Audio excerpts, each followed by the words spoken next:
All right, welcome everybody to our very first episode of Stop Chasing and Start Listening. This is the Investor Podcast. For our first episode today, I'm going to go over a new guest that we have.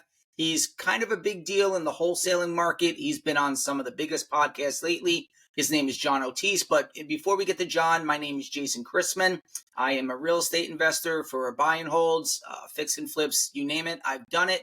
Let's get into John Oitice. John, what's up, brother? How you doing today? Going on, man? How are you? Excellent. So tell us a little bit about yourself. So you've been on some pretty big podcasts.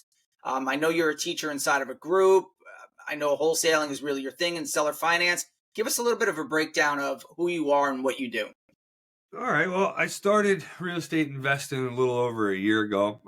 Prior to that, well, as far as holds and everything else go, prior to that, I did a lot of fix and flips and stuff like that, and decided that the physical work wasn't paying enough for how hard I was working. So I started kind of like following little groups and little things, and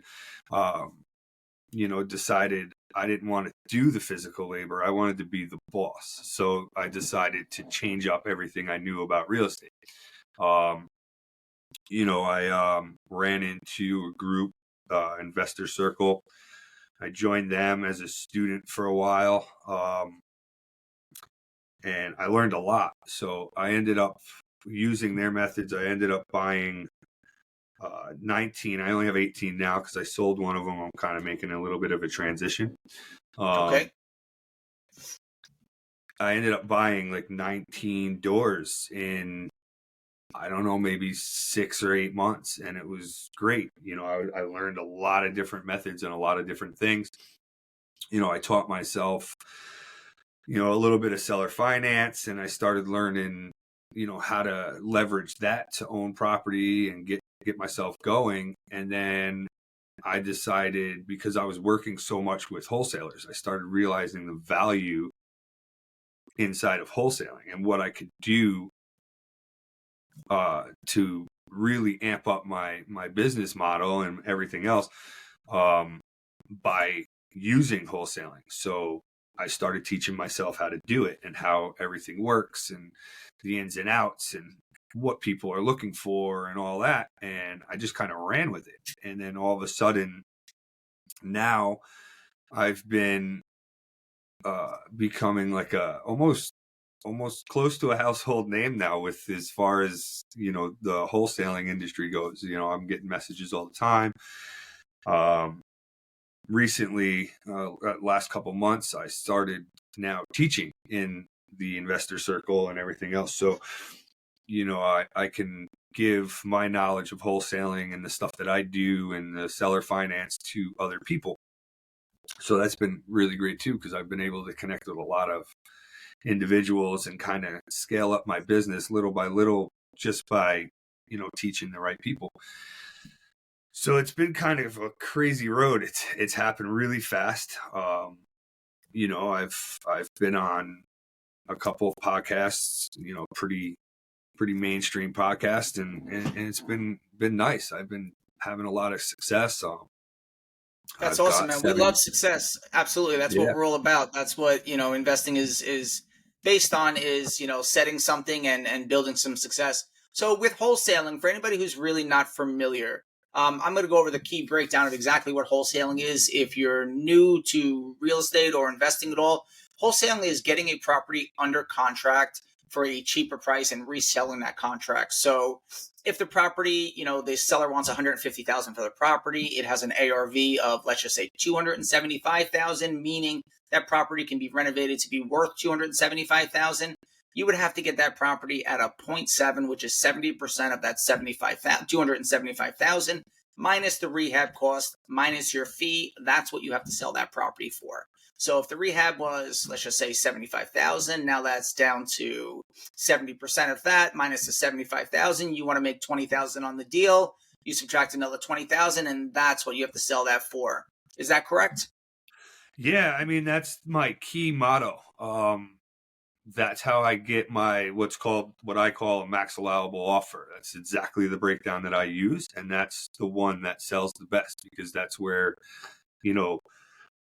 excuse me, that's where people love to buy. That's the price point, right? So you want to be able to create, as a wholesaler, you want to be able to create equity for whoever your end buyer is going to be. You want to make sure that you give them a deal that when they're done and whatever their exit strategy is on that property, they can do that and still create some money at the back end of it.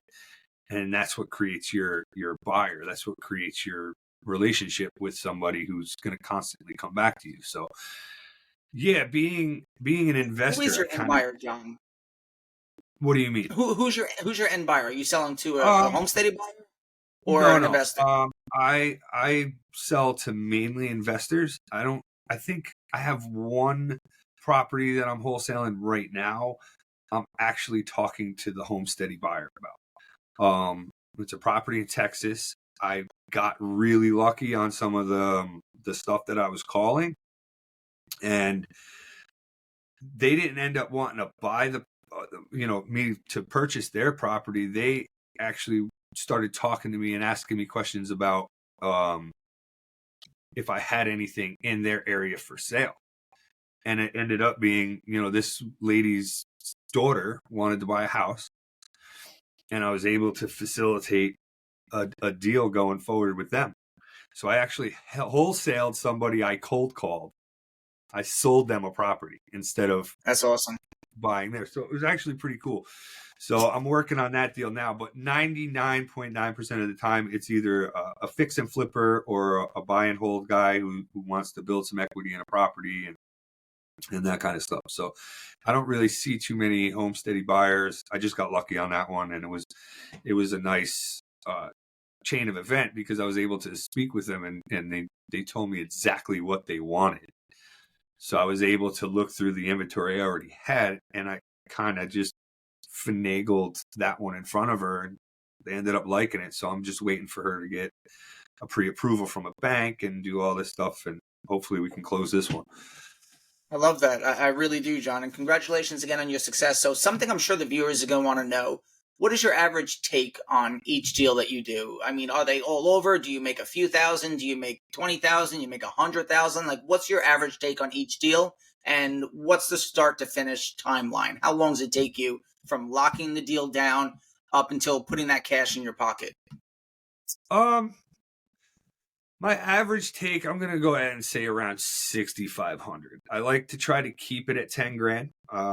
I like to try to keep my assignment fee at $10,000. It just helps me do a little bit of play when you're talking to another investor. Sometimes I got knocked down a little bit, but sometimes I get more.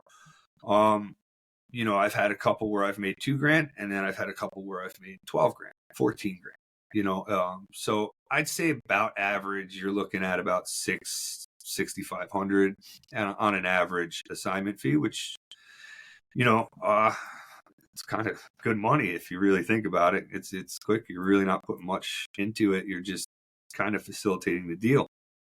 As far as a time no frame, amount too low. You'll take it right? all, right? Listen, I've sold the property, an assignment for $2,500. But the reason why I did it was because I literally sold it off the same day. So it was like a boom, boom. I got the deal. I put it into contract, and then I sold it a couple hours later to another guy that was, buying property and stuff there. And it was done. It was in title.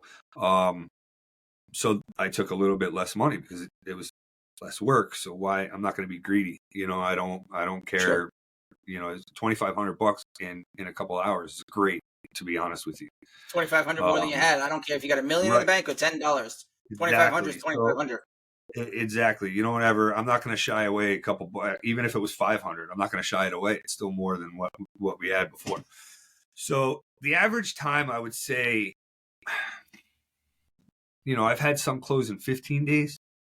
But usually it takes about a month when you get title and inspections and all that stuff involved.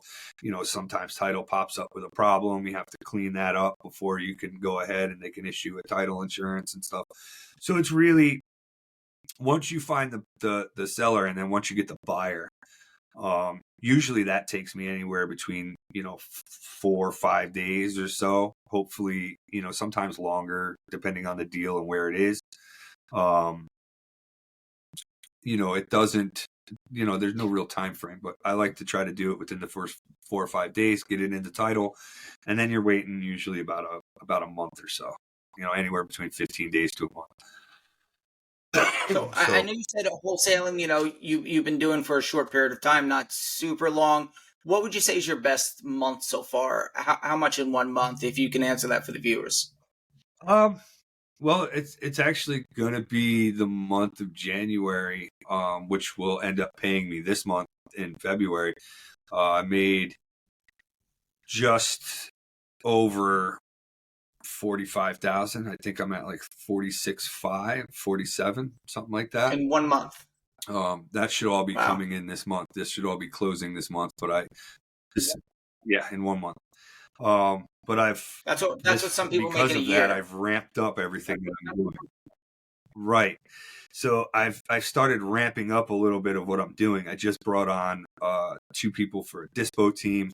I have 2 guys on acquisitions now. I've played around a little bit with my dispo and everything else. So I really started to hone in on everything that's important with wholesale and really start to scale it up because, by the end of this year, I want to see my first $100,000 month, and I'm determined to do that. And I'm halfway there now. So, I mean, I don't see that as a unfeasible goal. That's awesome. That's awesome. Well, Johnny, congratulations again. And do you want to tell people where they can get to you? How can they learn this? How can they come speak to you? Yeah, I mean, if you want to just reach out to me, you can find me on Facebook. That's really the only platform that I have right now. Or you can come and learn from me at the Investor Circle. There should be links down below here. I think you said you were going to put some links in there. We'll put links in, yep. Sure. I teach Saturdays right along with Jay.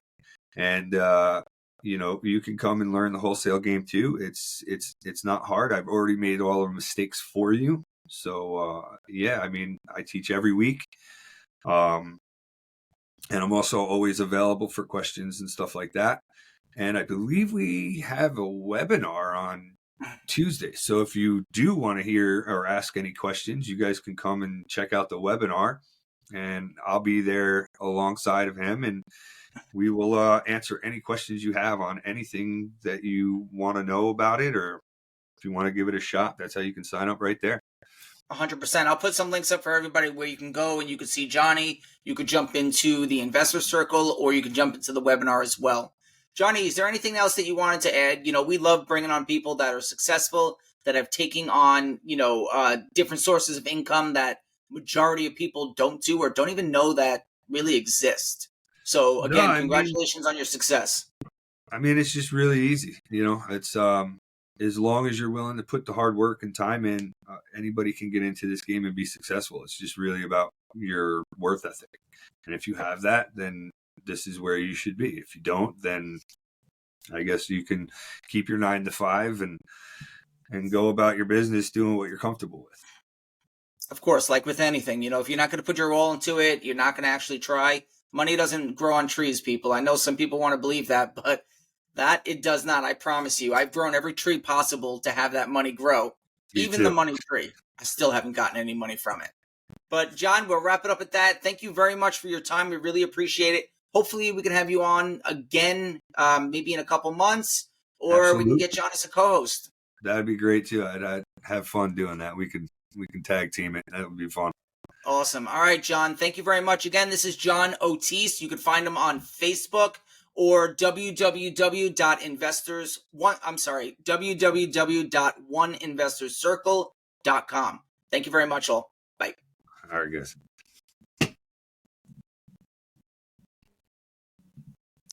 All right, we're good. Don't worry about it.